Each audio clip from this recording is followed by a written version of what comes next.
Hello বন্ধুরা, আমাদের জীবনে কার্টুনের জায়গা আলাদা। কার্টুন শুধু আমাদের হাসায় না, শেখায়, প্রেরণা দেয় এবং অনেক সময় বড় একটা ব্যবসাও হয়ে ওঠে। আজ আমি তোমাদের সামনে ৫টি বিখ্যাত কার্টুন নিয়ে কথা বলবো, যাদের আয় শুনলে তোমার চমকে যাওয়ার কথা। তো বন্ধুরা, শুরু করা যাক। ১ নম্বরে আছে পোকেমন। পোকেমন ১৯৯৬ সালে শুরু হলেও তার জনপ্রিয়তা আজও অব্যাহত। পোকেমন হলো এমন এক কার্টুন যেখানে ছোট ছোট প্রাণীরা যুদ্ধ করে, বন্ধুত্ব গড়ে তোলে এবং সাহস দেখায়।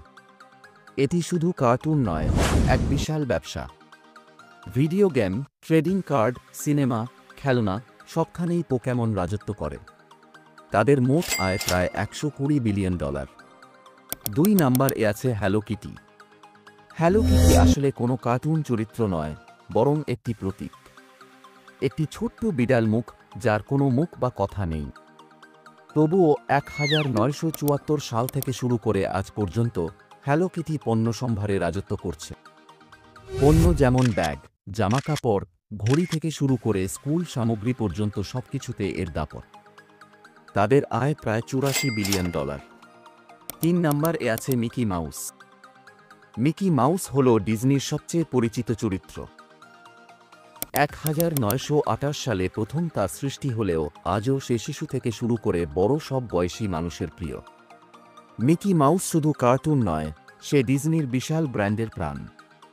থিম পার্ক, সিনেমা, পোশাক, খেলনা সব মিলিয়ে মিকির আয় প্রায় $৭০ বিলিয়ন। ৪ নম্বরে আছে উইনি দ্য পু। উইনি দ্য পু একটি শান্ত, সরল ভাল্লুক যার গল্প সবাই ভালোবাসে।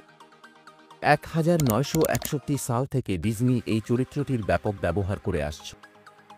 বই, খেলনা, পণ্য এবং সিনেমার মাধ্যমে তাদের আয় প্রায় $৭৫ বিলিয়ন। ৫ নম্বরে আছে টম অ্যান্ড জেরি। টম আর জেরি ১৯৪০ সালে তৈরি হলেও আজও তারা সবাইকে হাসায়। বিড়াল আর ইঁদুরের মজার দৌড়ে শিশু থেকে শুরু করে প্রবীণ সবাই মুগ্ধ। টিভি শো, সিনেমা, পণ্য সব মিলিয়ে তাদের আয় প্রায় $৬ বিলিয়ন।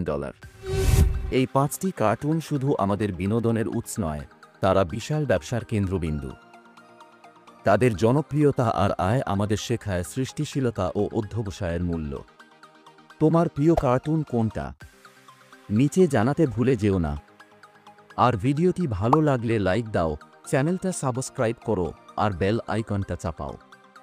থেকে যাও অদ্ভুত জগৎ এক্সপ্লোরেশন সাথেই। ধন্যবাদ।